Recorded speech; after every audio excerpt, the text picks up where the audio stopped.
রাস্তার আশেপাশে যেতে যেতে দেখতে পাচ্ছ তোমরা যে এখানে কিছু একটা মন্দির টাইপের বানানো আছে, মানে অনেক দিনের পুরাতন কিছু আছে, ঠিক বোঝা যাচ্ছে না যে কিসের মূর্তি আছে। এবং একটা বক্স টাইপের দেখতে পাচ্ছ তোমরা। এই নিম গাছটা যে আছে, নিম গাছ আছে না কোন গাছ আছে সেটা বোঝা যাচ্ছে না, তবে অনেক বছরের পুরাতন গাছ দেখে বোঝা যাচ্ছে। আলাদা টাইপের একটা জন্তু দেখেছিলাম, মনে হচ্ছে যেন বন বিড়াল টাইপের কিছু দেখতে পেয়েছিলাম এই রাস্তার দিকে। এই ফরেস্টের রাস্তার আস্তে আস্তে তোমরা এখানে এরকম অনেকগুলো খড়ের টাইপের তোমরা দেখতে পাবে, তাহলে তোমরা এরকম একটা জায়গাতে বসতে পারো যাবে। এখানে প্রায় কয়েকটাই হরিণ তোমরা দেখতে পাচ্ছি আমি। আর এই গাছটার পাশাপাশি তোমরা একটু লক্ষ্য করবে যে দুটো হরিণ আছে, দুটো হরিণ নিজেরা খেলা করছে। আরও আশেপাশে অনেকগুলাই হরিণ আছে, প্রায় 4-5টা হরিণ আছে, বাচ্চাগুলো হরিণ। So hello guys, this is Janmajoy blog, welcome to my channel. আজকে আমি তোমাদের জন্য আবার নিয়ে চলে এসেছি নতুন এক ব্লগ। এই ব্লগে থাকতে চলেছে পশ্চিমবঙ্গের নাম করা একটা ফরেস্ট, সেটার নাম হচ্ছে আদিনা ফরেস্ট। আজকে আমি তোমাদের জঙ্গল ভ্রমণে নিয়ে যাব, যেখানে তোমাদের পশ্চিমবঙ্গের নাম করা একটা জায়গাতে এখানে আমি তোমাদের নিয়ে যাব। আর সেখানে কত টাকা করে টিকিট, কী আছে প্রত্যেকটা তোমাদের গাছ দেখানোর চেষ্টা করব। আর দেখতে পাচ্ছ আশেপাশের ব্যাকগ্রাউন্ড প্রচণ্ড পরিমাণে ন্যাচারাল ভিউ। আর আমি এখানে তোমাদের নিয়ে যাব, কত টাকা করে টিকিট, কী আছে এখানে প্রত্যেকটা জিনিস তোমাদের আমি ভালো করে ডিটেলসে দেখাবো।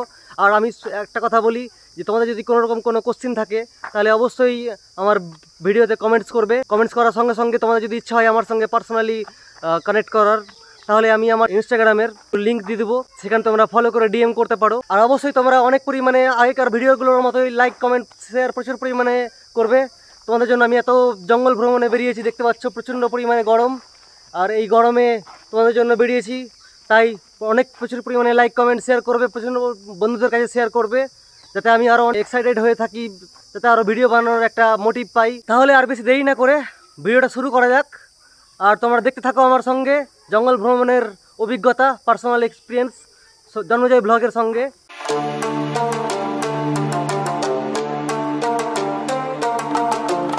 অবশেষে আমরা আদিনা ফরেস্ট চলে এসেছি।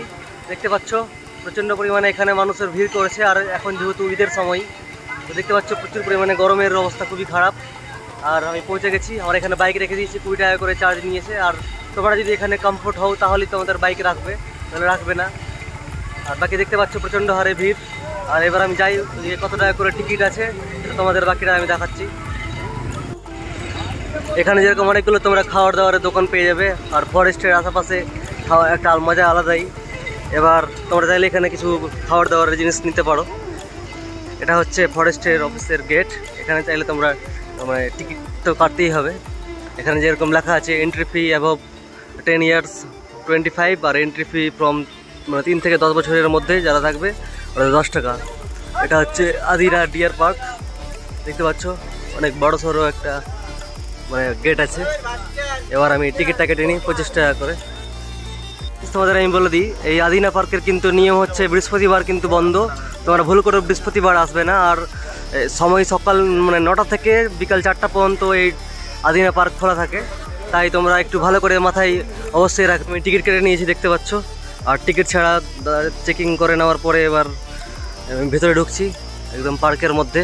এখান থেকেই তোমরা একটু পার্কের আবহাওয়ার ফিল বুঝতেই পারছো যে প্রচণ্ড পরিমাণে ঘন জঙ্গল, যেহেতু এটা আদিনা ফরেস্ট নামে পরিচিত। আমার সঙ্গে দেখতে থাকো, আর আমি তোমাদের কি পার্সোনাল এক্সপিরিয়েন্স দেখাতে পারি, জঙ্গল ভ্রমণের অভিজ্ঞতা আর কি তোমাদের দেখাচ্ছি আমি। দেখো আলাদা একটা মজা হবে, এরকম একটা উদ্দেশ্য নিয়ে আমি তোমাদের বেরিয়েছি জঙ্গল ভ্রমণে। খুবই এক্সাইটেড আছি আমি। এখানে তোমরা দেখতে পাচ্ছ খুবই বড় সড়ো একটা গর্ত। আর এই গর্ত তোমরা বুঝতেই পারছো, 4 সাইডে একদম গাছ দিয়ে ঘেরা আছে, আলাদাই একটা লাগছে। মনে হচ্ছে যেন আমরা জঙ্গল ভ্রমণ করতে এসেছি অ্যামাজন ফরেস্টের মতো। এটাও একটা অনেক বড় সড়ো ফরেস্ট, প্রচুর বড় সড়ো আকাশবাণী, এরকম অনেক রকম প্রায় কয়েক হাজারেরও বেশি গাছ আছে এখানে, অনেক রকম ভিন্ন ভিন্ন প্রকৃতির। তোমরা গুগলে চেক করতে পারো যে আদিনা ফরেস্ট নামের এই যে আদিনা ফরেস্টে কত হাজারের গাছ আছে। আমাদের যদি কোনোরকম কোনো কোশ্চেন থাকে এই ফরেস্টের ব্যাপারে বা আরও কোনো কিছুর ব্যাপারে, তাহলে তোমরা সেটাকে কমেন্টস করতে পারো। আর আমি আমার ডিসক্রিপশনে দিয়ে দেবো ইনস্টাগ্রামের লিঙ্ক, সেখানে তোমরা ফলো করে ডিএম করতে পারো বা কমেন্টস, প্রত্যেকেরই কমেন্টস বা ফলো রিপ্লাই করবো আমি, বা মেসেজে রিপ্লাই করবো আমি। তাই আর একটুও ভিডিও মিস করবে না, নইলে হয়তো অনেক ইম্পর্টেন্ট জিনিস তোমরা হয়তো মিস করে দিতে পারো। দেখতে পাচ্ছ প্রচণ্ড পরিমাণে গাছ। আর এখানে সেগুন গাছ থেকে শুরু করে আকাশপানি গাছ, এরকম নামি গামি খুবই সুন্দর সুন্দর গাছ আছে। আলাদাই একটা মজা লাগছে। এই রুটে খুবই শান্তশিষ্ট পরিবেশ, আর একদম পাখির একটা মানে পাখি বলতে কোনো একটা পোকার আওয়াজ শুনতে পাচ্ছি আমি, চিচি চিচি টাইপের। এখানে অনেকে বসে আছে, তোমরা দেখতে পাচ্ছ। এখানে যেরকম দেখতে পাচ্ছ J+R লেখা আছে, আলাদাই একটা ব্যাপার।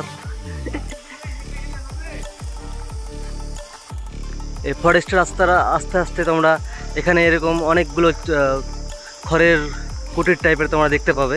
তাহলে তোমরা এরকম একটা জায়গাতে বসতে পারো। এখানে অনেকেই মানে কাপল থেকে শুরু করে নিজের বন্ধু বান্ধবীদেরকে নিয়ে এসে বসে আড্ডা মারছে বা চিল করছে, বা ফ্যামিলিকে নিয়েও আসতে পারো তোমরা, ওরকম কোনো ব্যাপার নেই। আর এখানে লেখা আছে নীরবতা পালন করো, জঙ্গলে প্রবেশ করবেন না। মানে ভিতরে জঙ্গলে প্রবেশ করা একটু বারণ আছে, কারণ অনেক রকম পশু পাখি হতে পারে, সেগুলো তোমাদের হয়তো সমস্যা হতে পারে কোনো রকম কোনো।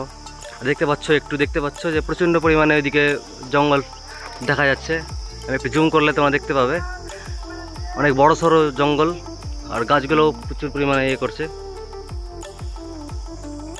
এখানে দেখতে পাচ্ছ প্রচণ্ড পরিমাণে টুরিস্ট, যেহেতু এখন ঈদের সময়, সবাই নিজের বন্ধু বান্ধবকে নিয়ে বা নিজের পার্টনারকে নিয়ে এসছে।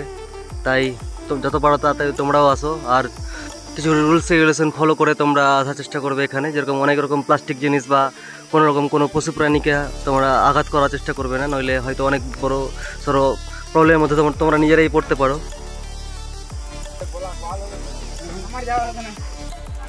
রাস্তার আশেপাশে যেতে যেতে দেখতে পাচ্ছ তোমরা যে এখানে কিছুর একটা মন্দির টাইপের বানানো আছে, মানে অনেক দিনের পুরাতন কিছু আছে, ঠিক বোঝা যাচ্ছে না যে কিসের মূর্তি আছে। এবং একটা বক্স টাইপের জাস্ট দেখতে পাচ্ছ তোমরা। এই নিম গাছটা যে আছে, নিম গাছ আছে না কোন গাছ আছে সেটা বোঝা যাচ্ছে না, তবে অনেক বছরের পুরাতন গাছ দেখে বোঝা যাচ্ছে। এই মূর্তির মতো বক্সটা তোমরা একটু আদিনার ফরেস্টের ভেতরে ঢুকতে পেলেই দেখতে পাবে তোমরা। এখানে যেরকম আমি একটা খুবই আলাদা টাইপের একটা জন্তু দেখেছিলাম, মনে হচ্ছে যেন বন বিড়াল টাইপের কিছু দেখতে পেয়েছিলাম এই রাস্তার দিকে। যেরকম এখানে লেখা আছে নো এন্ট্রি, আর এখানে দেওয়া আছে যেরকম তোমরা পার্কে কোনো পোষা প্রাণী যেমন কুকুর বিড়াল ইত্যাদি নিয়ে প্রবেশ করবেন না, হয়তো হার্মফুল আছে, সেই জন্য হয়তো বারণ করা আছে। আর দেখতে পাচ্ছ এই রাস্তা দিয়ে যাওয়ার একটা রাস্তা আছে, তবে আমার যাওয়া বারণ আছে, সেই জন্য আমি যাবো না, নো এন্ট্রি। যাক, এবার আমি এগোই, দেখা যাক কি তোমাদের আমি স্পেশাল বা ইম্পর্টেন্স কিছু দেখাতে পারি। এখানে তোমরা দেখতে পাচ্ছ একটা টেন্টের মতো, মনে হচ্ছে অনেকগুলো পাখিলয় যেরকম অনেক জায়গাতেই থাকে। দেখতে পাচ্ছ প্রচণ্ড বড়সড় এরিয়া, আর এখান থেকে যেরকম বর্ডার করা আছে, মনে হচ্ছে যেন এগুলো জায়গাগুলো হয়তো অনেক অন্য কারো, যেরকম অনেকগুলো ধান গম চাষ করার কিছু ব্যবস্থা করা হয়েছে, যাকে এবার আমি দেখাই তোমাদের। আর হ্যাঁ, তোমাদের বলে দিই এখানে তোমরা চাইলে তোমরা একটু বসে মানে চিল ফিল করতে পারো, ঠান্ডা ঠান্ডা পরিবেশ, ভালো লাগছে, ন্যাচারাল পরিবেশ। আর এখানে তোমরা দেখতে পাচ্ছ খুবই অনেক বড় সড়ো একটা নেটের মতন তৈরি করা হয়েছে, ছোট ছোট পাখি তোমরা দেখতে পাবে একটু ভালো করে দেখলে। দেখা যাক আমি তোমাদের কী কী দেখাতে পারি এখন পর্যন্ত। এই যে এখানে একটা যেরকম একটা পাখি দেখতে পাওয়া যাচ্ছে, তোমরা হয়তো বুঝতে পারবে। দেখো, এটা সাদা কালারের পাখি দেখতে পাচ্ছ। এই পাখি খুব সুন্দর একটা পাখি দেখতে মনে হচ্ছে, ময়ূরের মতো। আর অনেকগুলোই পাখি আছে এখানে, পুরোপুরি পাখিলয়ের মতোই বানানো হয়েছে। এবার দেখায় যাই কি কি তোমাদের দেখাতে পারি আমি।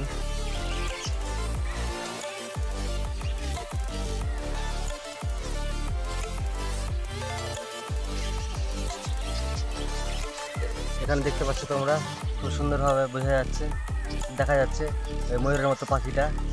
আরও একটু শকুনের মতো পাখিও দেখা যাচ্ছে এখান থেকে তোমরা। এখানে আসলে তোমরা দেখতে পাবে। আরে দেখতে পাচ্ছ এই বাসের মধ্যে অনেকগুলো ছোট ছোট পাখিগুলো দেখতে পাচ্ছ। এই যে বাসটাতে আছে, এই বাসগুলো বসে আছে, তোমরা একটু লক্ষ্য করলে বুঝতে পারবে।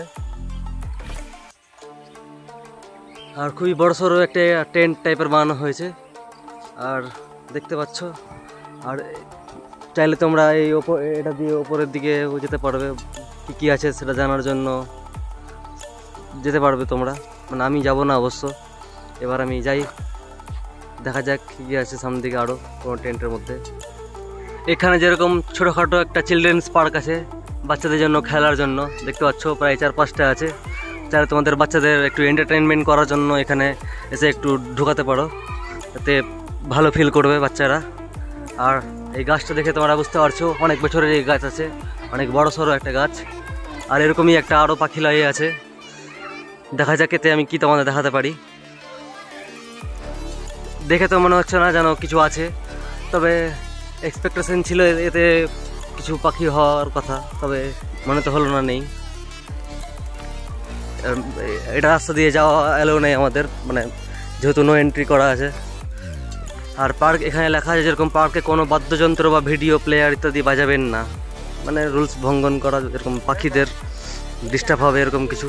আর এখানে যেরকম অনেকগুলোই জল খাওয়ার ব্যবস্থা আছে, তোমরা জল নিতে পারো। খুব সুন্দর একটা ন্যাচারাল পরিবেশ। আর তোমরা দেখতে পাচ্ছ যে এই পাখির খুব সুন্দরভাবে পাখির বাসা বানানো হয়েছে, দুটো দেখতে পাচ্ছ তোমরা, খুব লক্ষ্য করলে একটু দেখতে পাবে দুটো পাখির বাসা পাতা দিয়ে বানানো হয়েছে। ঠিক বলা যাচ্ছে না এটা কোন পাখির বাসা হতে পারে।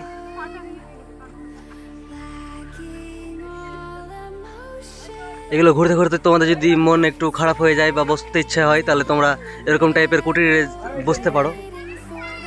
আর আমার মনে হচ্ছে এরকম এখানে যেরকম অনেকগুলো ডোবা আছে, এই ডোবাতে অনেকগুলো হরিণও থাকে, তো একটু তোমাদের ভালো করে নজরে আসলে আমি অবশ্যই হরিণ দেখানোর চেষ্টা করব। আবার দেখা যাচ্ছে না, দেখতে পাচ্ছ তোমরা এখানে প্রত্যেকে মানে বাচ্চা কাচ্চা সব হরিণ দেখার জন্য পুরো এক্সাইটেড, একদম বাচ্চা কাচ্চাকে দেখতে পাচ্ছ। আর হরিণটাকে তোমরা একটু ভালো করে লক্ষ্য করলে দেখতে পাবে হরিণ হাঁটাচলা করছে, আলাদাই একটা ভিউ, মানে দুটো হরিণ একসঙ্গে মানে চড়ছে।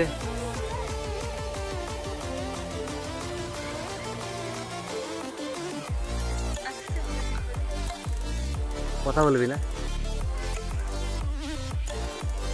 দেখতে পাচ্ছ দুটো হরিণ, খুব সুন্দর চাকারা বাকারা দাগ করা। আর বাচ্চা কাচ্চার খুবই দেখতে পাচ্ছ খুবই চাহিদা হরিণ দেখার জন্য। আর একটা হরিণ পালিয়ে গেল দৌড়ে, এনার্জেটিক ফিল আলাদাই, তবে ওদের মাথাতে কোনো রকম কোনো সিং নাই। যাই হোক, এবার আমি যাই সামনের দিকে, কি আরও দেখাতে পারি তোমাদের। এখানে যেরকম দেখতে পাচ্ছ তোমরা চিতল হরিণ আছে, ভারত, শ্রীলঙ্কা, নেপাল, বাংলাদেশ, ভুটান সহ আরও অনেক রকম দেশে পাওয়া যায়। এর বিজ্ঞানসম্মত নাম এক্সিস। আর ওজন প্রায় 30 থেকে 75 কেজি পর্যন্ত হতে পারে। আর খায় এরা মানে ঘাস টাসই খায়, তাই এর ব্যাপারে জানানো হয়েছে। আর এখানে অনেকগুলো কাঠবিড়ালি তোমরা দেখতে পাচ্ছ। আর এই খেজুরের গাছের উপরে প্রচণ্ড পরিমাণে খেজুরও ধরেছে, পুরো হলুদ কালারের দেখতে পাচ্ছ, হলুদ কমলা কালারের মিক্স। এবার আমি দেখতে পাচ্ছ খুবই সুন্দর ন্যাচারাল একটা ভিউ, সামনের দিকে যাই। এবার দেখা যাক, এখানে আমার মনে হয় আমি এর আগে যেরকম অনেক ছোটোতে এসেছিলাম, তাহলে নীলগাই আর হরিণ দেখতে পেয়েছিলাম, সেটা আবার তোমাদের আমি দেখাতে পারি নাকি। আমি একদম গেটের কাছাকাছি, আর তোমরা দেখতে পাচ্ছ আমি এক্সপেকটেশন খুবই সুন্দর রেখেছিলাম, মানে ভালোই আইডিয়া রেখেছিলাম, যে জানতাম যে এখানে হরিণ দেখতে পাওয়া যাবে। এখানে প্রায় কয়েকটাই হরিণ তোমরা দেখতে পাচ্ছি আমি। আর এই গাছটার পাশাপাশি তোমরা একটু দেখলে লক্ষ্য করবে যে দুটো হরিণ আছে, দুটো হরিণ নিজেরা খেলা করছে। আরও আশেপাশে অনেকগুলাই হরিণ আছে, প্রায় 4-5টা হরিণ আছে, বাচ্চাগুলো হরিণ। তবে নীলগাই দেখার আমার এক্সপেকটেশন ছিল, তবে আমার ঠিক চোখে পড়ছে না, নাহলে তোমাদের আমি অবশ্যই দেখাতাম। অন্যান্য সময় আমার মনে ছিল যে আমি ছোট যখন ছিলাম তখন অনেকগুলো গাছের পাতা আমরা হরিণকে খুব সহজে খাওয়াতে পারতাম এই গেটের মাধ্যমে। আর এটা দেখতে পাচ্ছ, এটা হচ্ছে তার আশেপাশের পরিবেশ। এখানে চাইলে তোমরা বসে এখানে একটু চিল ফিল করতে পারো অনেকটা হাঁটার পরে, যদি কোনোরকম কোনো তোমাদের টায়ার্ড ফিল হয়।